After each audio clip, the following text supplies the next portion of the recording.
दोस्तों स्वागत है आप सभी का आपके YouTube channel RP success academy में। तो आज हम शुरुआत करने जा रहे हैं एक नया सब्जेक्ट, एक नया विषय, एक नया अध्याय जिसका नाम है आपका ज्योग्राफी।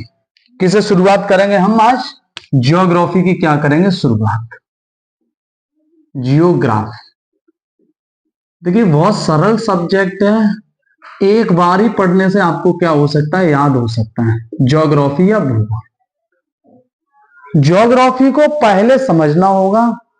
ज्योग्राफी जो है पूरा आपके चित्र के आधार पे या डायग्राम के आधार पे आधे से ज्यादा ज्योग्राफी आपकी याद की जा सकती है बहुत आसानी से। ज्योग्राफी को हम दो भागों में बांटकर पढ़ेंगे। एक हम पढ़ेंगे आपका वर्ल्ड ज्योग्राफी, एक पढ़ेंगे हम वर्ल्ड ज्योग्राफी। वर्ल्ड ज्योग्राफी और एक होता है आपका इंडियन ज्योग्राफी। कौन सा होता है? Indian geography. इंडियन ज्योग्राफी एक क्या होता है? Indian geography. एक विश्व का भूगोल और एक क्या होगा? भारत का भूगोल। ठीक है। इंडियन ज्योग्राफी की मैंने आपकी प्लेलिस्ट बना के डाल दी है, इसी यूट्यूब चैनल पे आपको मिल जाएगी। ठीक है। लगभग उसमें 21 वीडियो के आसपास है, जिसमें मैंने वो सारी चीजें कवर की हैं जिन्हें हम चित्र के द्वारा याद कर सकते हैं, समझ सकते हैं। जो फैक्चुअल पॉइंट है, वो फैक्चुअल डाटा वो मैंने इसमें नहीं कराया है।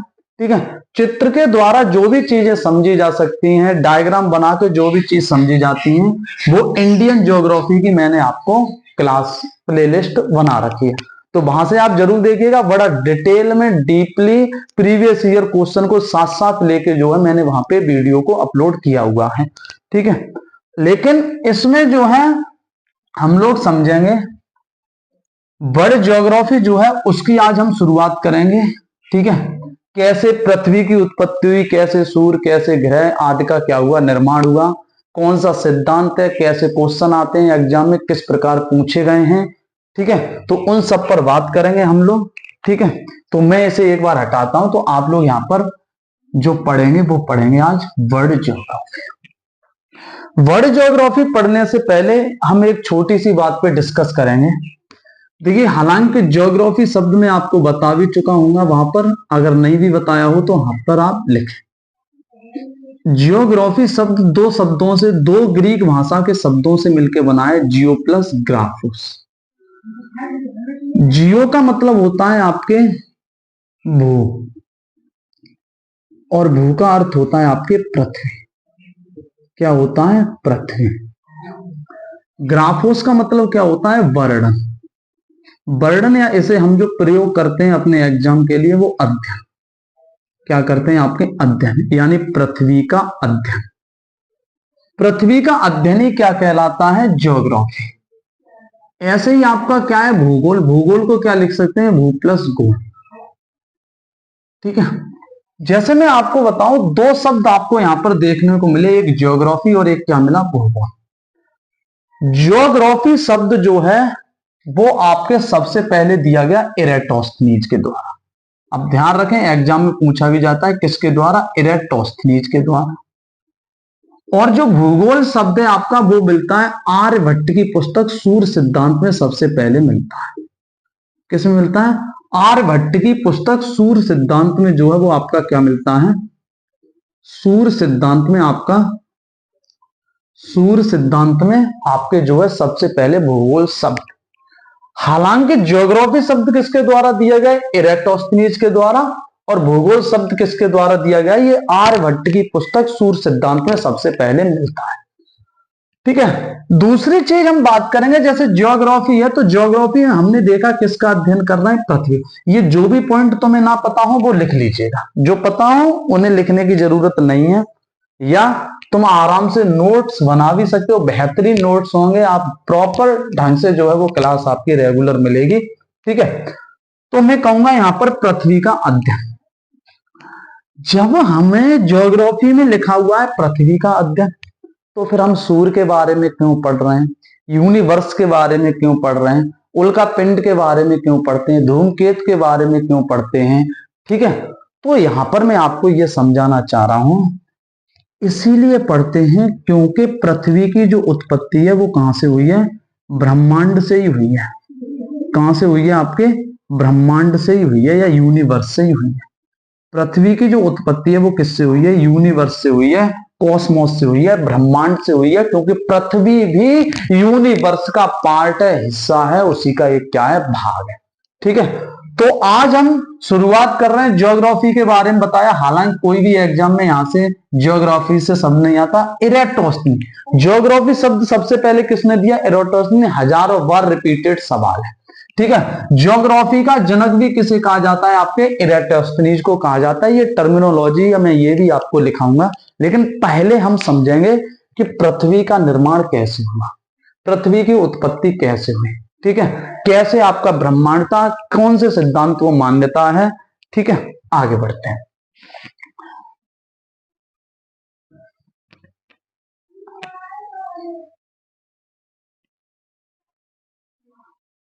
हमारा जो टॉपिक चल रहा है वो क्या चल रहा है? ज्योग्राफी। पहली बात मैं आपको समझाना चाह रहा हूं, एक सिद्धांत हम ध्यान रखेंगे, big bang theory.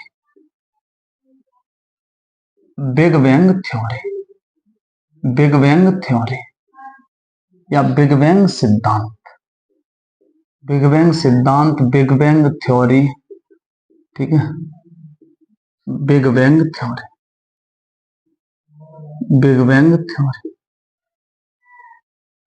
Big bang theory, या इसे ही हिंदी में कहा जाता है महाविस्फोटक सिद्धांत। क्या कहा जाता है? महाविस्फोटक सिद्धांत। इसे ही हिंदी में क्या कहा जाता है? महाविस्फोटक सिद्धांत। इसे ही हिंदी में क्या कहा जाता है? महाविस्फोटक सिद्धांत। पूरा जो ब्रह्मांड पढ़ेंगे हम वो महाविस्फोटक सिद्धांत के अनुसार पढ़ेंगे। और ये सिद्धांत जो दिया वो किसने दिया? जॉर्ज लेमेंटर। किसने दिया? आपके जॉर्ज लेमेंटर। और डेट आप ध्यान रखेंगे 1927। इसके अनुसार क्या है? ठीक है, जो भी कहानी पढ़ेंगे, देखिए सिद्धांत और भी है, लेकिन जो मान्यता प्राप्त है, जो एग्जाम में पूछा जाएगा कि ब्रह्मांड की उत्पत्ति किस सिद्धांत के अनुसार? Big bang theory. पृथ्वी की उत्पत्ति किसके अनुसार? Big bang theory. पृथ्वी की उत्पत्ति किसके द्वारा? महाविस्फोटक सिद्धांत। महाविस्फोटक सिद्धांत या बिग बैंग थ्योरी किसने दिया? जॉर्ज लेमेंटर के द्वारा दिया गया। मैं आपको समझाना चाह रहा हूं, और हम जो समय ध्यान रखेंगे वो लगभग है 13.7 अरब वर्ष पहले, 13 अरब वर्ष पूर्व, 13.7 अरब वर्ष पूर्व। कब की बात है? 13.7 अरब वर्ष पूर्व। ऐसा माना जाता है कि आज आप देख रहे हैं पृथ्वी, आज आप देख रहे हैं उल्का पिंड, आज आप देख रहे हैं धूमकेतु, आज आप जो देख रहे हैं ग्रह, उपग्रह, ठीक है, सूर्य, अन्य खगोलीय पिंड जो हैं, या आप सेलेस्टियल बॉडीज देख रहे हैं, ऐसा माना जाता है 13.7 अरब वर्ष पहले ये सभी आपस में क्या थे? जुड़े हुए थे। 13.7 अरब वर्ष पहले सूर्य अलग नहीं था, पृथ्वी कोई अलग नहीं था, मंगल अलग नहीं था। सारे ग्रह, उपग्रह, तारे, धूमकेतु, उल्का पिंड, जितने भी आप खगोलीय पिंड देख रहे हैं, सब आपस में क्या थे? आपके जुड़े हुए थे। ठीक है, क्या हुए थे? आपके जुड़े हुए थे। ठीक है, तो सभी उल्का पिंड, धूमकेतु आपस में क्या थे? आपके जुड़े हुए थे। क्लियर है? ऐसा माना जाता है इस हरेक, जब 13.7 अरब वर्ष पूर्व ये सभी आपस में क्या हुए थे? जुड़े हुए थे। ठीक है, तो क्या हुआ? ऐसा माना जाता है कि हरेक पिंड में जो है वो क्या होता है? एक गुरुत्वाकर्षण शक्ति होती है, आकर्षण होता है, ग्रेविटी होती है। ठीक है, तो जब ग्रेविटी होती है तो कोई भी ब्रह्मांड में चीज भर रही थी, नए नए धूल के कण जो भी थे वो आपके ये पिंड क्या करता था? क्योंकि बड़ा पिंड था। अब आप अंदाज लगाएं कि पृथ्वी जब पर हम रह रहे हैं कितनी बड़ी है, सूर्य कितना बड़ा है, और सूर्य जैसे कितने तारे हैं। ठीक है, तो आप समझिए, यहां पर कहने का मतलब ये है कि इसके अंदर क्या बढ़ा? अब आप मुझे बताएं यहां पर क्या बढ़ने लगा? दाब।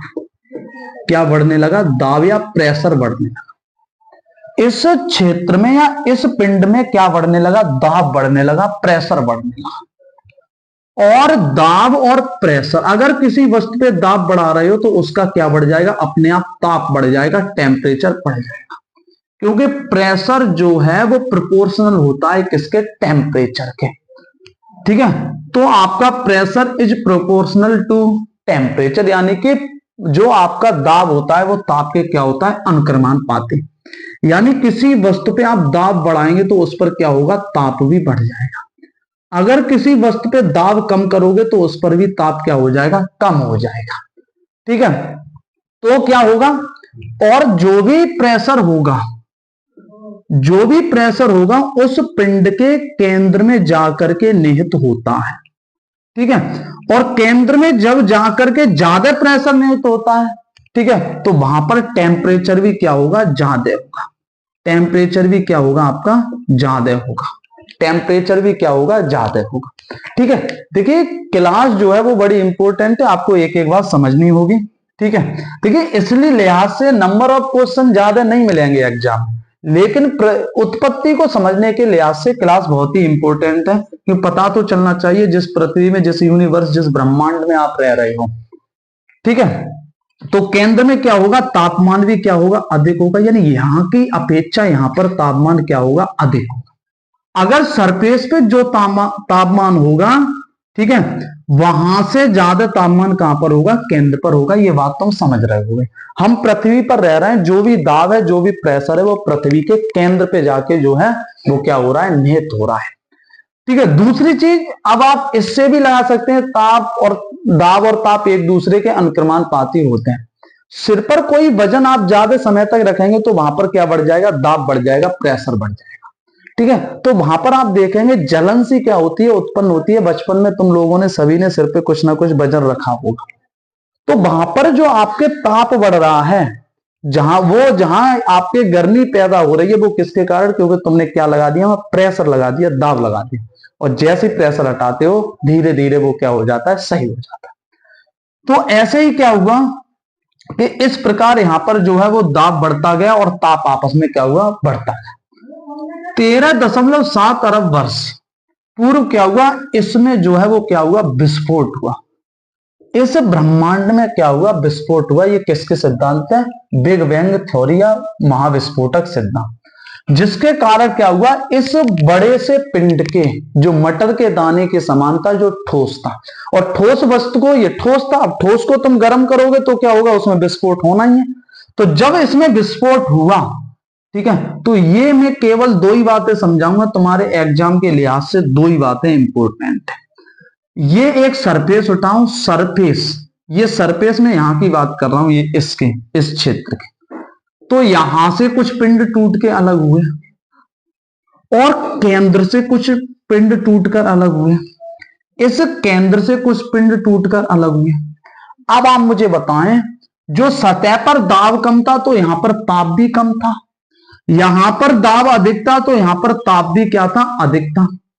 तो जहां पर ताप कम था, यानी कि अभी शुरुआत में जब 13.7 अरब वर्ष पहले ये दो पिंड मान लीजिए, अभी वैसे तो बहुत सारे हैं, ये अलग हुए, तो इसके अंदर भी क्या होगी, ऊष्मा ऊर्जा होगी, ऊष्मा ऊर्जा होगी, और इसके अंदर भी क्या होगी, ऊष्मा ऊर्जा होगी।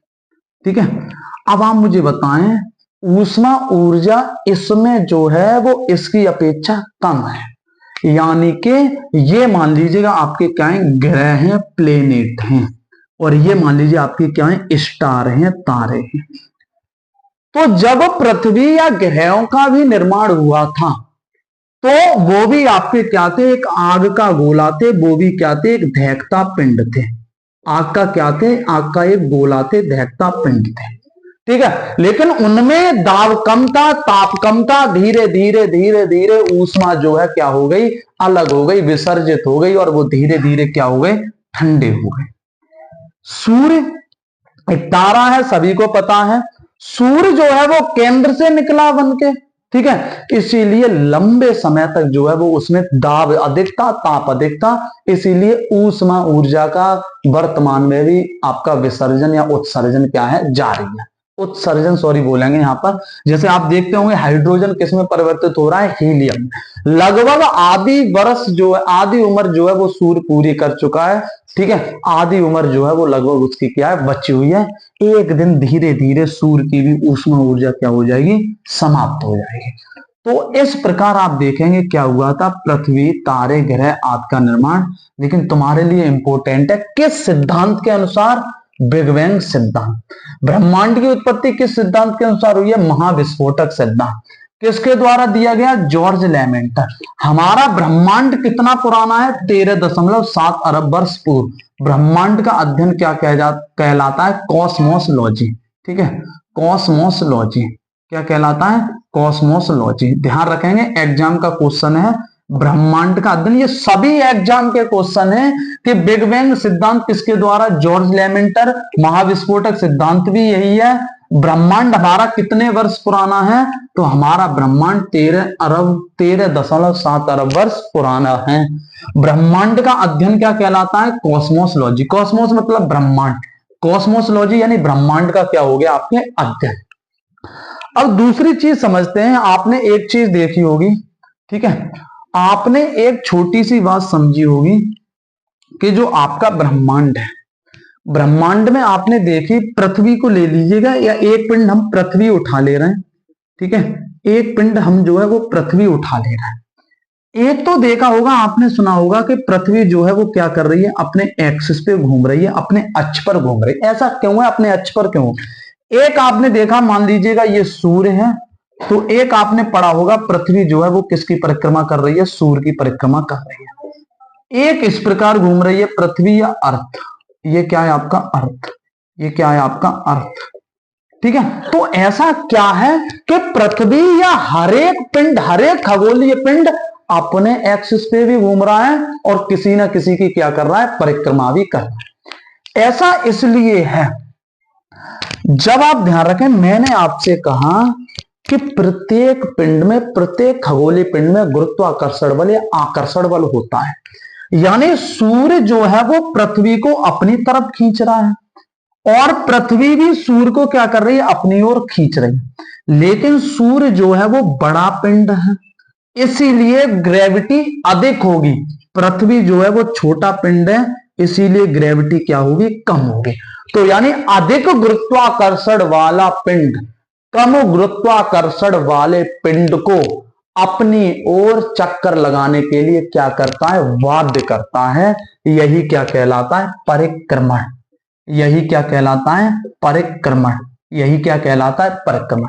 यानी कि जैसे पृथ्वी और तुम उठा लो चंद्रमा, तो चंद्रमा छोटा है पृथ्वी की तुलना में, तो पृथ्वी में ग्रेविटी ज्यादा होगी, चंद्रमा में कब होगी। तो पृथ्वी ने क्या किया, चंद्रमा को अपने चारों ओर घूमने के लिए बाध्य किया, क्योंकि पृथ्वी पर ज्यादा ग्रेविटी है। सूर्य और पृथ्वी की तुलना करोगे तो सूर्य ने पृथ्वी को क्या किया है, अपनी ओर, क्योंकि सूर्य पे ज्यादा ग्रेविटी है तो उसने अपनी ओर घूमने के लिए बाध्य किया, ठीक है। तो यही कंसेप्ट आपका लगेगा। दूसरी चीज हम समझेंगे, अपने एक्सिस पर क्यों। अगर कोई पिंड आप मुझे यहां से यहां पर गया, कोई पिंड आपका यहां से यहां तक गया टूटकर, तो वो पिंड तभी जा सकता है जब उसमें क्या है, गतिज ऊर्जा है। क्या है उसमें, गतिज ऊर्जा है। और गतिज ऊर्जा क्या होती है, 1/2 mv²। क्या होता है, 1/2 mv²। या फिजिक्स में आप देखेंगे ये क्वेश्चन बहुत एग्जाम में आता है, गतिज ऊर्जा, स्थितिज ऊर्जा, ठीक है। तो यहां पर क्या बात बनी कि अगर कोई पिंड यहां से टूटकर कोई वस्तु एक स्थान से दूसरे स्थान जा रही है, तो इसमें कौन सी ऊर्जा आ रही है, गतिज ऊर्जा। तो उसी गतिज ऊर्जा के कारण क्या हो रहा है, ये पिंड अपनी धुरी पर, पृथ्वी, सूर्य, चंद्रमा, ग्रह जो भी हैं पिंड, वो अपनी एक्सिस पर घूमते हैं। इसे ही कहा जाता है परिभ्रमण। इसे ही क्या कहा जाता है, परिभ्रमण, ठीक है। इसे ही क्या कहा जाता है, परिभ्रमण, या इसे ही बोलते हैं आपके रोटेशन, इसे ही बोलते हैं आपके रेवोल्यूशन, ठीक है। इसे क्या बोलते हैं, आपके रोटेशन, परिभ्रमण, घूर्णन, इसके कई नाम है आपके, घूर्णन, ठीक है। इसे ही क्या कहते हैं, घूर्णन। क्लियर है बात। तो आप समझ में आई होगी बात के भाई साहब, ये जनरली चीजें आपको पता होनी चाहिए, क्योंकि हर एक पिंड का परिक्रमण काल अलग होगा परिभ्रमण काल अलग होगा। तो एग्जाम में पूछे परिक्रमण, तुम आंसर लगा दोगे परिभ्रमण, ठीक है। परिक्रमण पूछे परिभ्रमण, परिभ्रमण पूछे परिक्रमण, तो ऐसे कंफ्यूजन हो सकते हैं, इसीलिए ये समझना जरूरी है। अगर कोई पिंड किसी दूसरे पिंड के चारों ओर घूम रहा है तो वो क्या कहलाता है? परिक्रमण। अपने ही एक्सिस पे घूम रहा है तो क्या कहलाता है? परिभ्रमण कहलाता है, ठीक है। तो ये कंडीशन हुई। मैंने आपको बताया कि एक पिंड परिक्रमण क्यों हो रहा है? गुरुत्वाकर्षण शक्ति के कारण। परिभ्रमण क्यों हो रहा है? क्योंकि उनमें गतिज ऊर्जा आ गई जब विस्फोट हुआ तो, ठीक है। ये कंडीशन आपके यहां पर क्या बनी? तो ये बिग बैंग सिद्धांत का हल्की सी बातें थी जो जनरली जो है आपको हर एक टॉपिक में अप्लाई हो सकते हैं, ठीक है। आगे मैं मिटा रहा हूं इसे, आगे बढ़ रहा हूं, ठीक है। ये 4 पॉइंट तुम्हें लिखने हैं। बिग बैंग सिद्धांत, जॉर्ज लेमेंटर, बिग बैंग थ्योरी कोई महाविस्फोटक सिद्धांत किसके द्वारा? जॉर्ज लेमेंटर। ब्रह्मांड कितना पुराना है? 13.7 अरब वर्ष पूर्व। ब्रह्मांड का अध्ययन क्या कहलाता है? कॉस्मोलॉजी। क्या कहलाता है? कॉस्मोलॉजी, ठीक है। अब हम लोग आगे बढ़ते हैं, कुछ बातें और समझते हैं। जैसे मैं 3 बातें आपको बता रहा हूं, इसी प्रकार आपने देखा ब्रह्मांड का क्या हुआ? निर्माण हुआ। अब ब्रह्मांड में जो है एक अनुमान के तहत जो है वो ऐसा माना जाता है 100 अरब क्या है? मंदाकिनी है या गैलेक्सी। 100 अरब क्या है? मंदाकिनी गैलेक्सी। और प्रत्येक मंदाकिनी में कितने तारे हैं? 100 अरब तारे हैं। प्रत्येक मंदाकिनी में कितने तारे हैं? 100 अरब लगभग क्या है? तारे। देखिए मैं 3 बातें बताना चाह रहा हूं, तीनों परिभाषाएं एग्जाम में पूछी गई हैं। पहला आपका मैं लिख रहा हूं खगोलीय पिंड। खगोलीय पिंड पहला आपका क्या है? खगोलीय पिंड, ठीक है। एक होते हैं आपके ग्रह, एक होते हैं क्या? आपके तारे। एक होते हैं क्या? तारे। जैसे परिभाषा एग्जैक्ट क्या पूछी जाती है वो आप समझने की कोशिश करें। रात्रि के समय आकाश में जितनी वस्तुएं आपको चमकती हुई दिखाई देती हैं वो सभी क्या हैं? खगोलीय पिंड। क्या? रात्रि के समय आसमान में, आकाश में जितनी भी वस्तुएं आपको चमकती हुई दिखाई दे रही हैं वो सारी की सारी क्या है? खगोलीय पिंड, ठीक है। ये परिभाषा भी एग्जाम में पूछे। ग्रह क्या है? वे खगोलीय पिंड जिनके पास, वे खगोलीय पिंड जिनके पास स्वयं की ऊष्मा और ऊर्जा, वे खगोलीय पिंड जिनके पास स्वयं की ऊष्मा और ऊर्जा नहीं होती है वो क्या कहलाते हैं? आपके ग्रह कहलाते हैं। जैसे पृथ्वी क्या है? एक ग्रह। पृथ्वी पर क्या अपनी ऊष्मा ऊर्जा है? नहीं, इसीलिए तो हमें सूर्य की ऊष्मा और ऊर्जा की आवश्यकता पड़ती है, ठीक है। आगे बढ़ते हैं। तारे जिनके पास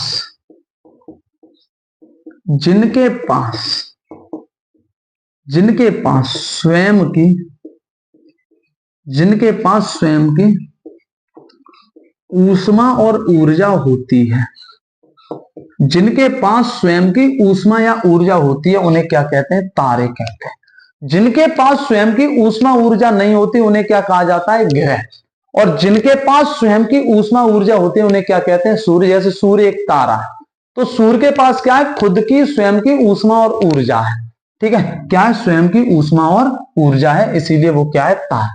खगोलीय पिंड। मैं पूछूं क्या पृथ्वी खगोलीय पिंड है तो आप कहेंगे जी बिल्कुल पृथ्वी खगोलीय पिंड है। क्या तारा खगोलीय पिंड, सूर्य खगोलीय पिंड है? तो बिल्कुल। क्या मैं कह सकता हूं पृथ्वी तारा है? तो आप कहेंगे नहीं। क्यों? क्योंकि पृथ्वी के पास स्वयं की ऊष्मा ऊर्जा नहीं है। क्या मैं कह सकता हूं सूर्य ग्रह? नहीं, क्योंकि सूर्य एक तारा है, क्योंकि सूर्य के पास स्वयं की ऊष्मा ऊर्जा है। क्या मंगल तारा है? नहीं, क्योंकि मंगल के पास स्वयं की ऊष्मा ऊर्जा नहीं है, ठीक है। तो इतनी बात समझेंगे आप। ये 3 पॉइंट आपके लिए बड़े इंपॉर्टेंट हैं। आगे चल के जो है इन 3 पॉइंटों के बारे में आपको पढ़ना होगा, ठीक है। खगोलीय पिंड सिंपल है, रात्रि के समय आसमान में जो भी वस्तुएं आपको चमकती हुई दिखाई दे रही हैं वो सारे के सारे क्या हैं? खगोलीय पिंड है, ठीक है। तो आज के लिए क्लास में हम केवल इतना ही रखेंगे। कल की क्लास में जो है हम इससे आगे की बात करेंगे। जनरली छोटी छोटी बातें, ब्रह्मांड की उत्पत्ति, पृथ्वी की उत्पत्ति कैसे हुई, क्या हुआ, किसने सिद्धांत दिया, इसके बारे में मैंने आपसे डिस्कस किया, ठीक है। आज पहली क्लास है वर्ल्ड ज्योग्राफी की, तो मैं थोड़ा सा कम पढ़ाऊंगा।